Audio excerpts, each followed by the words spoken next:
Hello and welcome to the Agency Scale to Success podcast, your guide to digital marketing growth, brought to you by Globotel. My name's Leanne Rogers, Head of Marketing at Globotel, and today I'm chatting to agency owner Laura Kamrath of Zebra, all about relooking at the way we do web design for our clients in the age of AI. And they want to have a professional appearance and a brand and look trustworthy, because at the end of the day, your website is kind of like the business suit you wear to a job interview. If it's not crisp and clean, you're going to be judged on that. Running a digital agency can be tough without the right support in place. At Globotel, we're committed to helping digital agencies scale with tailored resources, personable support, and proactive advice. For many agencies, the barrier to scaling lies in their capacity and not having enough time or resources to be able to grow further. As an exclusively white label resource partner, Globotel can take the stress and pressure off your agency with high quality digital marketing service fulfillment ready for you to deliver to your clients. Book an obligation-free call with us today and see if it's the right fit for your agency. The link's in the show notes. Hello, everybody. Welcome to those joining us live and also those catching up on the replay or the podcast after the fact. So today we have the first session in our new series, The Agency Evolution. We're revisiting our core offerings in the age of AI. So in this series, we'll be looking at real agency stories, how our core digital services are evolving with AI and client expectations. So in this episode today, though, we're focusing particularly on web design and development, how AI is shaping the service, the capabilities coming from it, and also how others are evolving and pivoting their offering and model to accommodate that.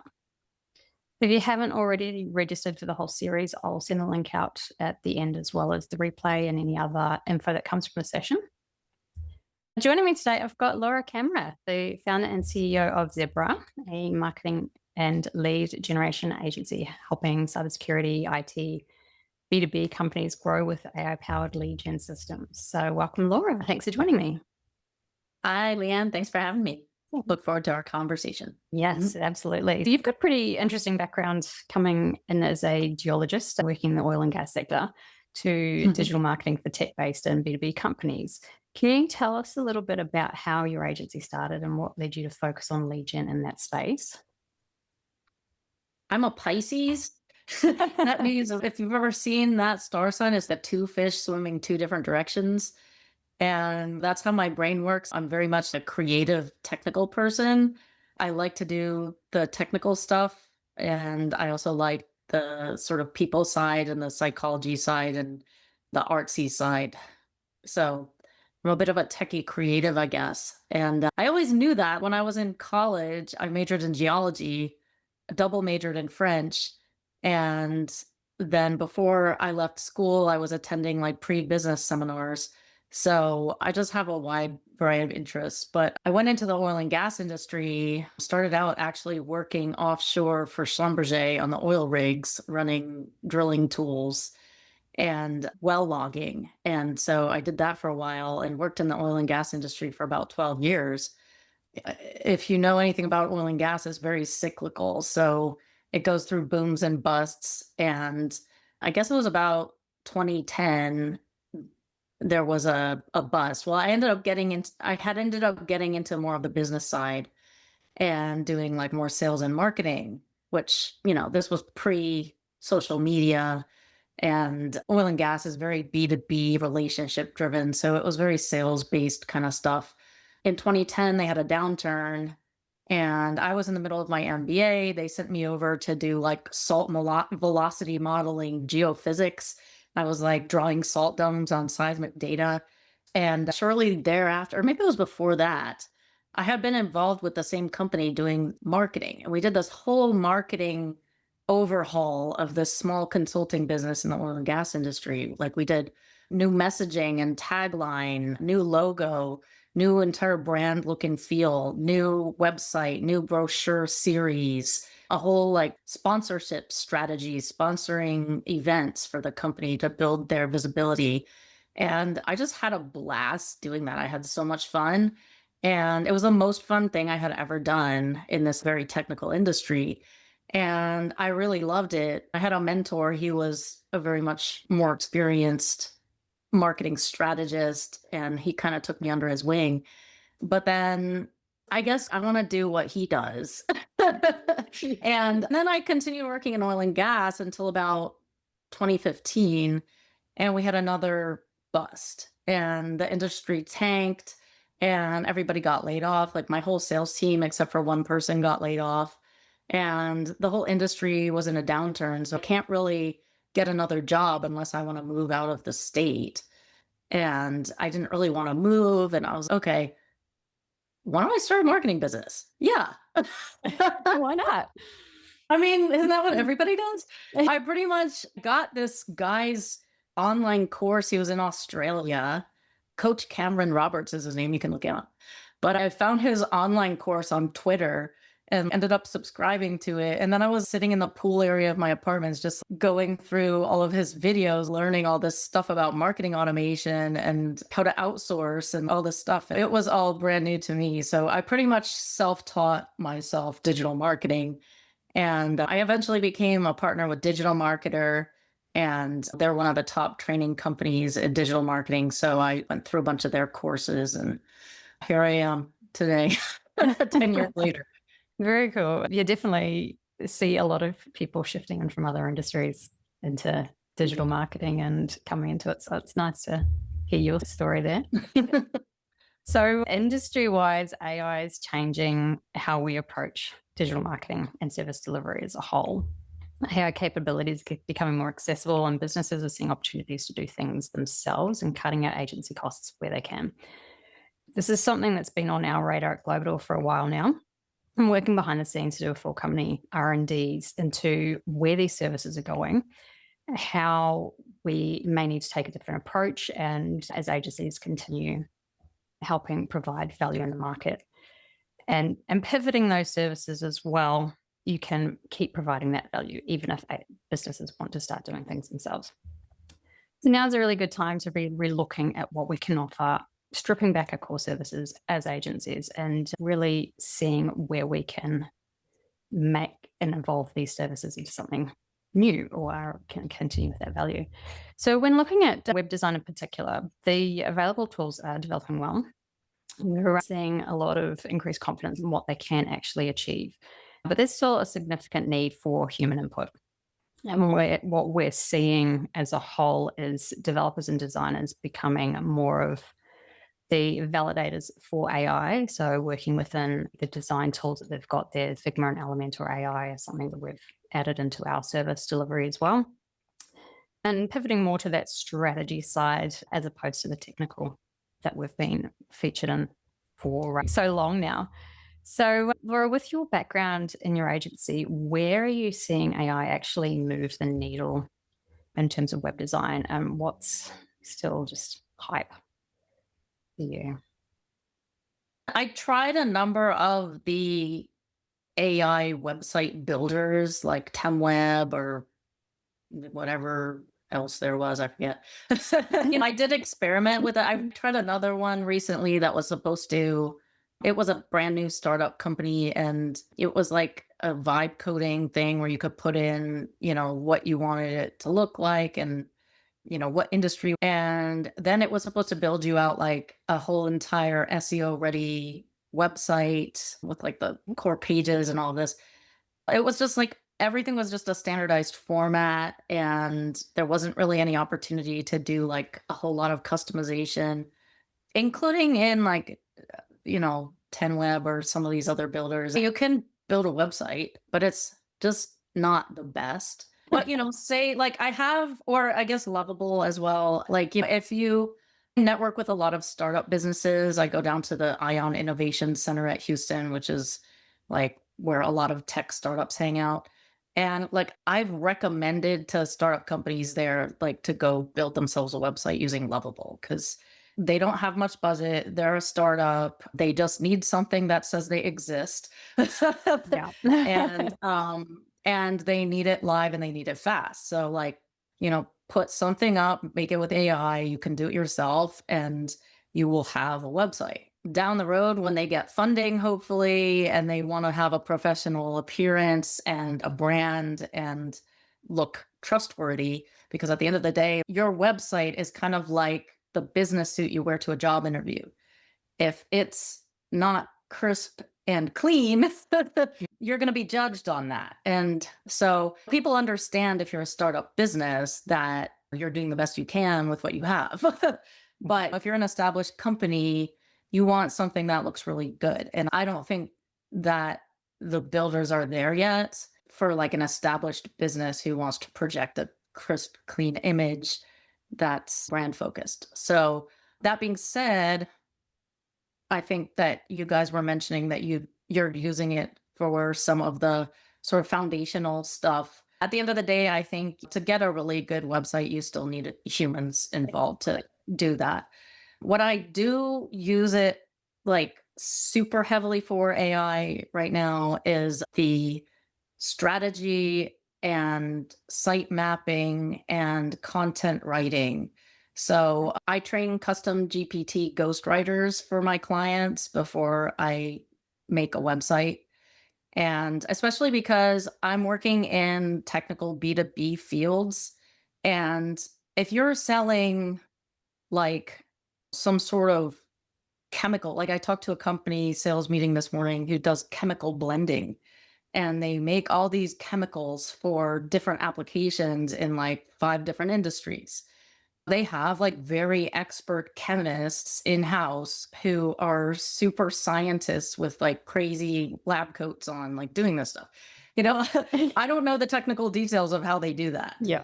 So I need a way to be able to communicate that technical stuff, in a way that makes sense and attracts their customers without me having to like learn how to do chemical blending. Be hard in those spaces when they're so technical and you don't have the insight to grasp on it. And so the amazing thing to me about AI is when I used to work with a company like this who needed a website written, like it was a lot of work. I had to literally learn a lot about what that technical business did and how it benefited their customers. And now it's like I can go to AI, and AI is like Neo from the Matrix. It's like its head has been plugged into like everything it could possibly need to know. If I give it the key framework of what we're trying to discuss, it can fill in the details. It doesn't know like the specific nitty-gritty details of what that company specifically does. But if that's important, I can get those details from the customer and it can be added in. It's just like mind-blowing. I wrote a website for a mud logging geological company that works out in the rigs down in West Texas. And my background's geology, so I do have background in that kind of field. Yeah. But even so, they're doing whatever they do in their own technical way. I wrote this like amazing, beautiful website. I basically took like 8 of their brochures, customer facing brochures, and just fed those into my AI ghostwriter, gave it the framework of who is this company, what do they do, what is their brand voice, who was their target customer, all of that information. And then I usually feed it frameworks of how I want it to write the homepage. And it's not just like running blind on what the content should look like either. And so when I give it all these parameters, the content is just amazing. I haven't had a single complaint from a client. And when I do it this way, it's almost like there's very little like changes they ever want to make either. They just are happy with it. So that's really awesome. That's very awesome. The other really cool thing about the content side is image generation, which sometimes you really want an image that's like a particular sort of thing, and it's just not available in stock photos. So now you can go to AI and be like, hey, can you create me an image of building a website for me for a lady who does a nonprofit for women in construction? Maybe there's only so many images of women being in construction, like in stock photos. But I can go to AI and be like, hey, I need a group of like happy women in hard hats standing on a construction site. And it's me out like the perfect picture. That's also cool. The whole AI images and content. AI images are actually, it's pretty good. It's nice that you're able to bring in more elements than just the build itself through AI too, and find those other areas that it's working, and content's definitely one of those. The other thing is image editing. If you can use Canva. I had one client that he had this picture that was perfect, but it was of two guys standing in front of a sign that said, you should not stand within 20 feet of this sign. And they're like standing right in front. So he's like, can you take that sign out? I'm like, oh, sure. It's just like AI'd it out. Boom. Perfect Done. picture. There you go. Oh, sometimes it's so hard scrolling stock photos, trying to find exactly what you're looking for. Yeah, exactly. With that, how much human oversight is there that when you're using AI for, say, your content, for example, when using those GPTs, how much human oversight do you need to put into that at the moment? I would say I probably put a decent amount of work into building the custom AI ghostwriter and training it. Even so, it's like maybe it takes me like an hour to build the ghostwriter. Yeah. And then it takes me a little while, maybe a couple hours to build the content because I do go through it like personally and read it and make sure that everything sounds right, that it is like logical progressively like inside the website. Even so, maybe it takes me a total of like 4 or 5 hours to get a whole website written. Whereas it probably would have taken days because I would have had to learn. I would have had to read all of their 8 brochures and digest what it said. And I would have had to read their whole website and call them and ask them questions. And we humans aren't very bright, so we're not as smart as AI, apparently. It's just a useful tool. It just helps us get so much more done than us having to learn it from scratch. You can put content into ChatGPT and ask it to translate it into like 5 different languages and boom. So it's kind of amazing. It's definitely a time saver. And I think that the quality, when you train it properly, the quality comes out better also. When I write websites that way, I'm like, I don't think I could have written it this well myself. It does come down to how you approach it to start with, doesn't it? It makes a huge difference into the result you get.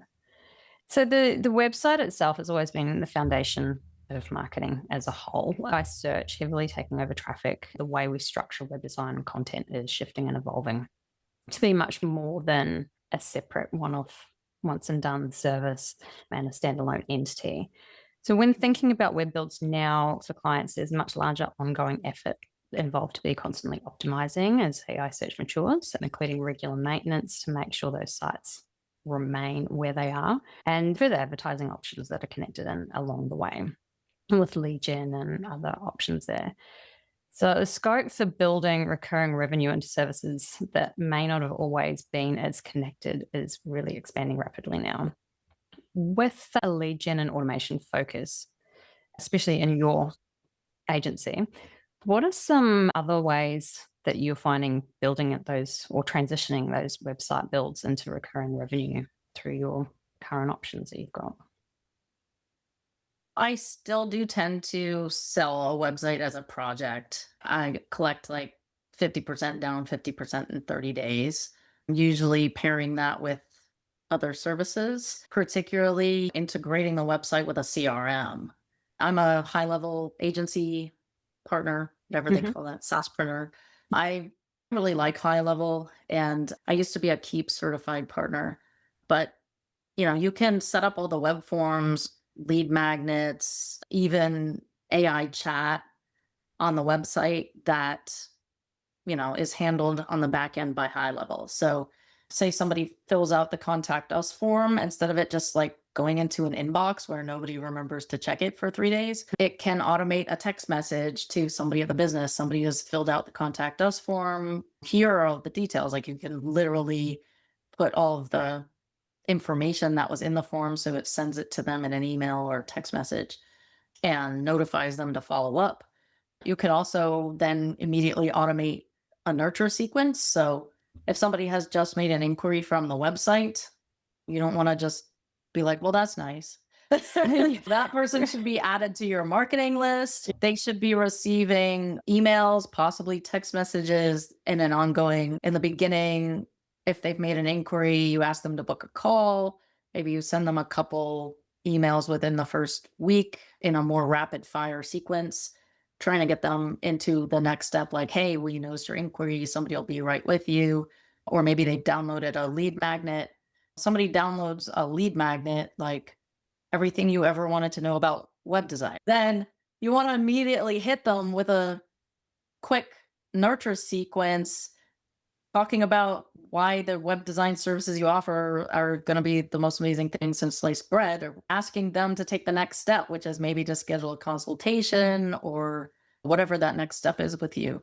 And then if they don't do that action, you could automate a notification to somebody in the business, like give them a call, or maybe, yeah, I'd probably want to give them a call if you have their phone number. And then like if they don't answer, or you aren't able to get in touch, they go into like an ongoing long-term, maybe 12-month nurture sequence that talks to them about your business and how you support your customers, and giving testimonials and happy results, and the types of things I think are really important. Of course, like voice and chat AI is a hot button these days. People are really interested in that. And the other thing is, if you're building websites, AI and SEO integration and AI SEO.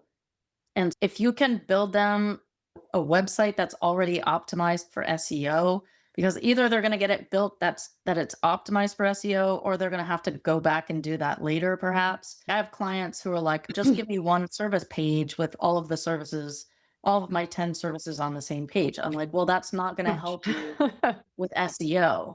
And if you can sort of prime them thinking about structuring the website SEO friendly, talk to them about why they need 10 service pages and not just one service page with 10 services on it. Help them to understand how the website's going to help them with SEO, and help them set it up so it builds long-term rankings, but also gives you the opportunity to sell SEO services to them. I think that's important, especially for local businesses. Well, local businesses need like Google. Also putting the reviews on it. Like, hey, do you have a reviews AI or a reviews tool or a reputation management tools that you can get them into? You know, these are all ongoing services. Website doesn't sell itself. Yeah. If you can put up a beautiful website, but if nobody knows it's there, then what's the point? They need to be able to find you. And something that we've noticed as well with our own internal work is that AI search is changing so quickly with how you optimize things. You need to be staying on top of that and ongoing, like having that as a recurring service that's constantly evolving. Otherwise, your clients are going to get left behind. Then there's the search intent and site ID data that we offer through Zebra Signal. Once they have a website, then they want to know who's visiting the website. So if you can offer them site ID, then they can actually, without somebody having to fill out a form now, you can actually identify like the person's name, their phone number, email address, physical address, attributes about them. Like, are they into fitness? Do they own a home? How many people in their household? You can automate direct mail. You can automate Facebook ads in like dynamic audiences. You can automate LinkedIn ads, send cold email. That's another service that tends to be more affordable than running Google ads, and is another service that you can offer to somebody who now has a website. Yeah. So on your mentioned there's Zebra Signal and using that data. Can you tell us a bit more about how you've covered a little bit there, but some more examples of how you're actually incorporating that into your package for web clients?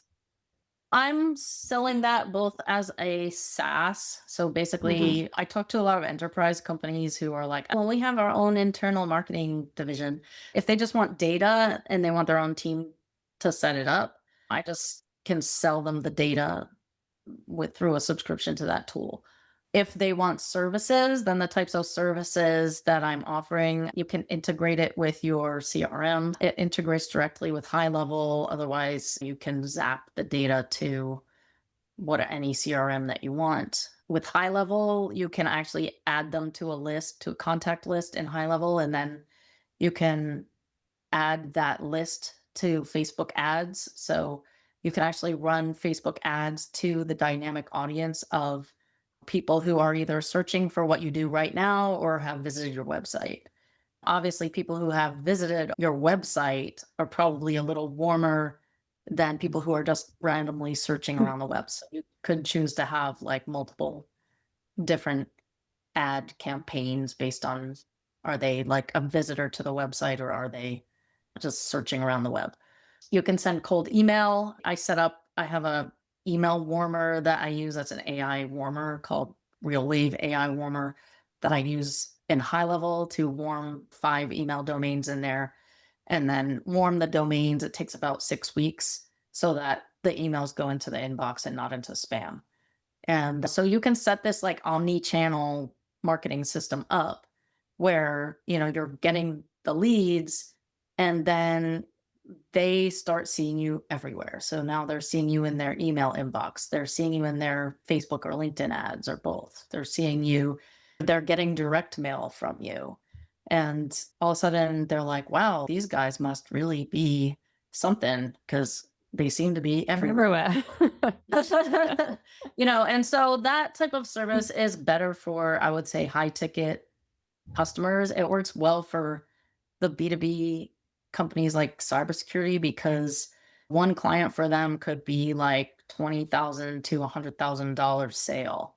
And Wow. it's a very brand based, trust based industry. So is oil and gas.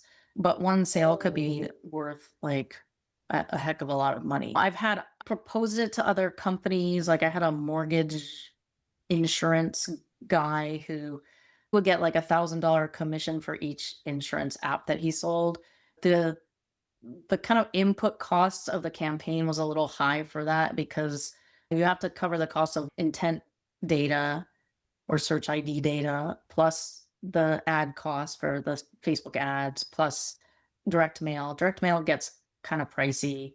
But that being said, I think for the right business, some very, especially like for the higher ticket companies where one customer could be like a really high value, I think it makes sense. Yeah, absolutely.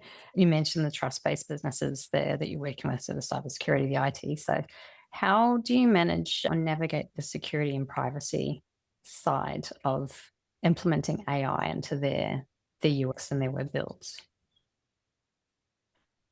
The one side of that is when I'm receiving data from the company, I'm not just things that they're sending me are customer facing. They're sending me customer facing brochures, customer facing website, customer facing YouTube channel, customer facing LinkedIn posts. I'm not taking It's not their internal backend IP. proprietary Yeah. information and feeding it into AI models. If they sent me proprietary information, I really don't want that information anyway, Mm, because it could cause me to be liable if I somehow got data hacked or something, yeah, which, is their a lot job of to risk stop involved. that. I don't really want to keep people's proprietary company information, and there's really no need for me to have it.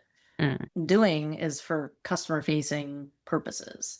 I don't need to know like the test results of their chemical blending. Nor do I care. I care that it works. So from that standpoint, I do have those questions like if you're using AI, is everybody going to find out all of our like proprietary company secrets? Info. Because I don't even want to know your proprietary company secret. And I don't need to. There's no reason for me to know how the sauce is made. I just need to know why the sauce tastes so good. Yeah, that's it. The other thing is occasionally I do resell high level. I don't believe high level is secure, but it's not like the hyper secure type of cybersecurity level. Some companies that do cybersecurity might be concerned about that, but honestly, a lot of bigger companies in B2B who are on cybersecurity or oil and gas already have a CRM. Sometimes if they already have a CRM and they're just using it for sales, I can just integrate high level for marketing purposes. If leads are generated, we could zap them to their Salesforce or whatever they need. We're still talking on the UX side and the lead gen tapping into the website. What touch points in the journey have you identified as human only that need that level of human interaction where the AI process just doesn't cut it? Sales and customer service. I think there are things that you can do with AI now. There's some really cool stuff for onboarding you can do. Say somebody buys something from you I haven't built this out yet for Zebra Signal. Let's say somebody buys Zebra Signal. I could send them personalized AI videos like, hey, Leanne, so glad you joined us today. And I could have a VA make that in HeyGen, just feed the text in to my AI avatar, and it looks like I'm sending a personalized welcome video. So there's like some cool little things that I think, and in that sense, they've already bought. It's a little janky with AI. They're not going to be so put off. They might be, well, that's funny. That's cool. For a sales video, like I wouldn't HeyGen myself into a sales video. And I just built a sales video and, I got my nice shirt on, I put some makeup on and set it all up nice and I recorded it. I'm not going to put AI into sales right now. Where I think that AI is good is possibly customer reactivation. Say you have unengaged leads in your email list or unengaged contacts. You could use an outbound voice AI to make them an offer. Like give them a call, and it's a lot cheaper than having to have a human do it. Yep. I think the other place that I think voice AI is good is possibly for sales qualification. Usually, like a lot of times, if you're running digital ads, you have like a 2-step sales process. The first step is just a call to make sure the lead is qualified and gather some preliminary information and get the person excited about the offer and book them into a call with a human. So I think a voice AI can do that at this point. Usually it used to be like a low-level salesperson who just basically qualified the lead and booked them into a call with a closer. They call them a setter. I think,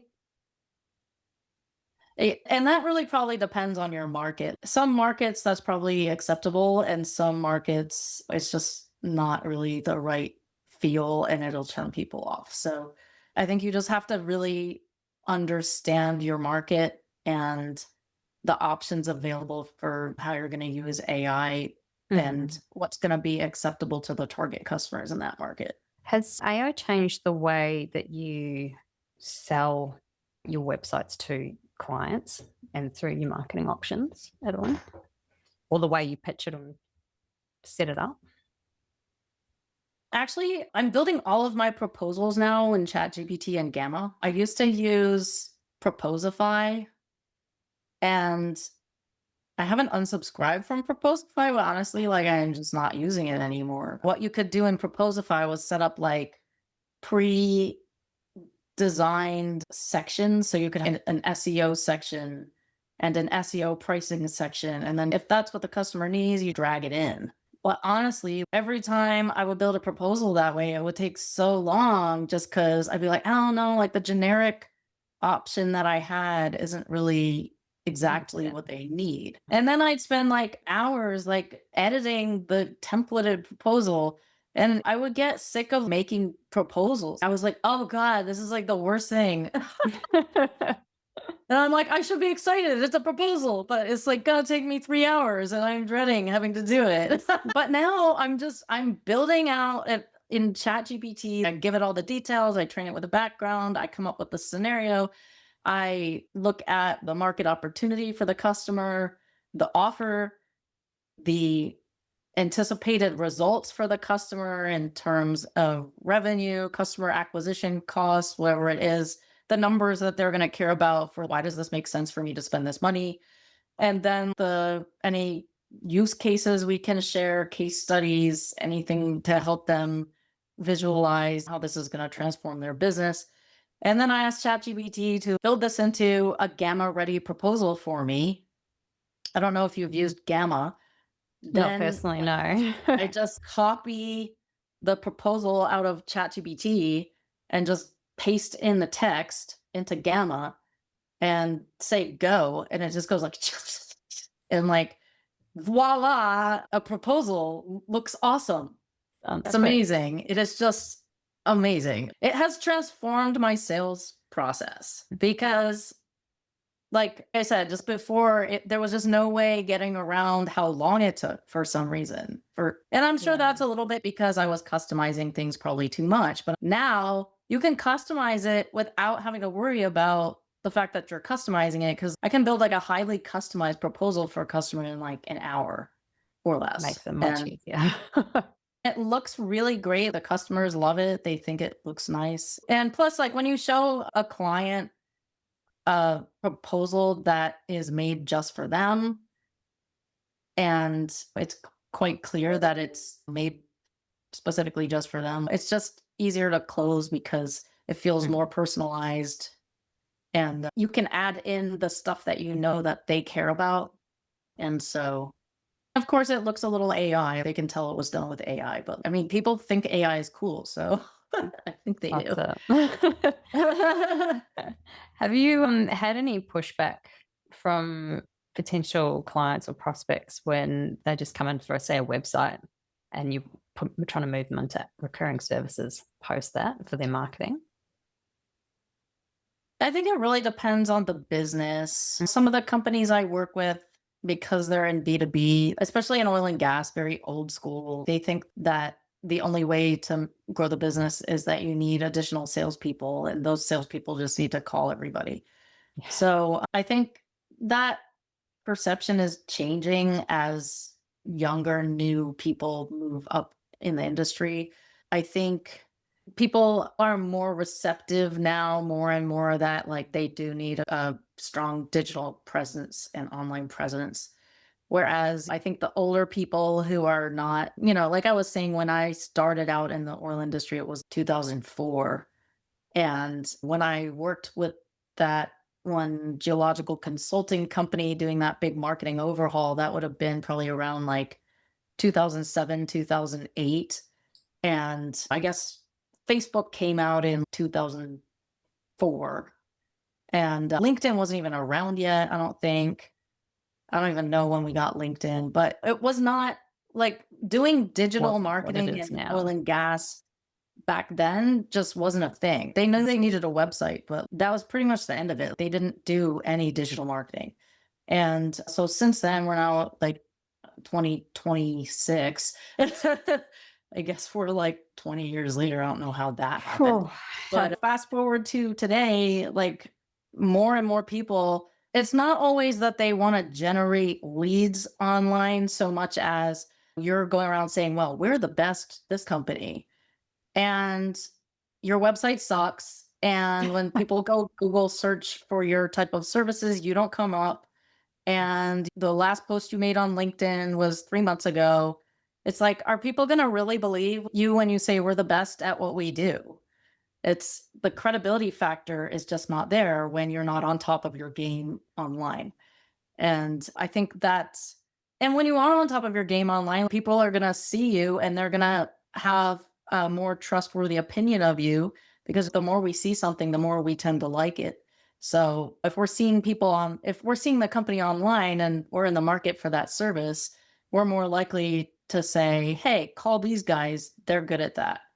So that's kind of the game that we play in the B2B space. It's not always about direct conversions and lead gen online so much as building that trust and that relationship and the brand over time, where when it is time that prospective client needs that service, that this is the company they call. Yeah, that's it. And one last question for you. When deciding what you're going to keep in-house, especially now with AI capabilities being what they are, how do you decide what to keep and what do you decide to outsource and let others take care of within your agency? I mean, I'm probably more of a big picture strategy person, and I'm the business owner and I'm running the business. So I tend to work directly with the customers and I don't hand them off to someone, because I'm the one who probably met them. That's your to them. relationship. I think of it kind of like I'm the doctor and I need to get all the information from them and diagnose the problem. Figure out from them what is it that they need, what's going to help them transform their business, grow their revenue.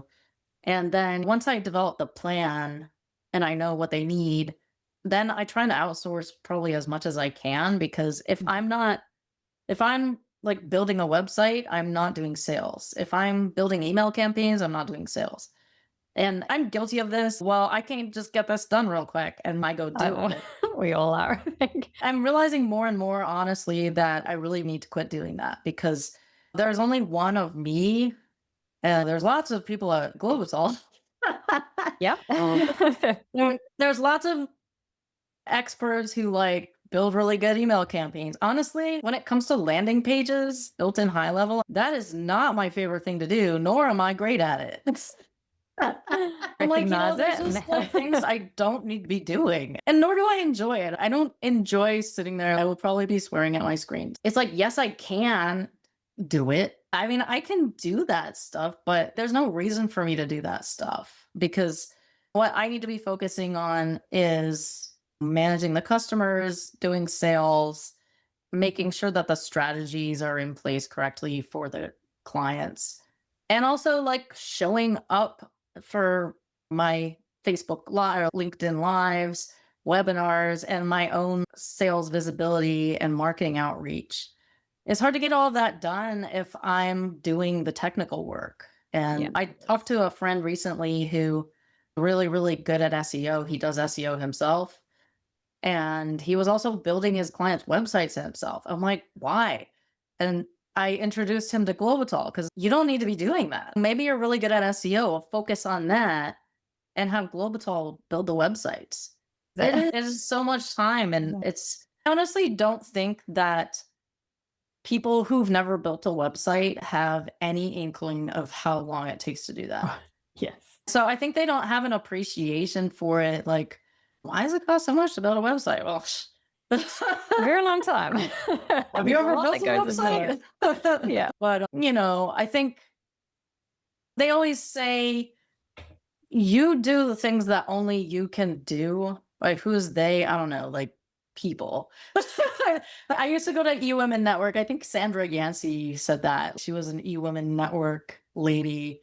And she always stressed that do only the things that only you can do. If somebody else can do it, get it off your plate.